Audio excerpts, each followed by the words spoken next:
when you see nature, nature speaks of the God's creation. आपने फूलों को देखा होगा, कितने कलर के, एक ही फूल कितने कलर का होता है, एक ही वेजिटेबल कितने कलर की होती है। हम कैप्सिकम देखें 3 कलर का होता है, हम कैबिज देखें 2 कलर का होता है। परमेश्वर ने एक एक चीज़ को इतने सारे कलर्स का बनाया है, और एक एक चीज़ में इतनी वैरायटी है। He is a God of variety, he is a God of variations.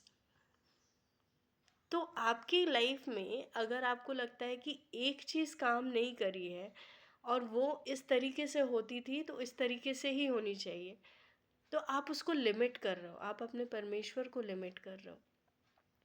Because वो एक तरीका आपके लिए सही हो सकता है, बट गॉड को आप लिमिट नहीं कर सकते कि आप उसी तरीके से वो भी काम करें, क्योंकि उसका उसका सोचना, उसका काम करना, उसका किसी भी चीज़ को पूरा करना उस पे डिपेंड करता है कि वो क्या सोचता है और वो क्या चाहता है। हम अपनी लिमिटेड अंडरस्टैंडिंग में उसको बाइंड नहीं कर सकते। He is God, he is God of time, he is God of everything that we can see and think about. तो इसीलिए अपने आप को जैसे हम लिमिट करके रखते हैं, वैसे ही हम कोशिश करते हैं कि हम परमेश्वर को भी लिमिट करके रखें, और वो किसी के लिमिटेशन में बांधा नहीं जा सकता।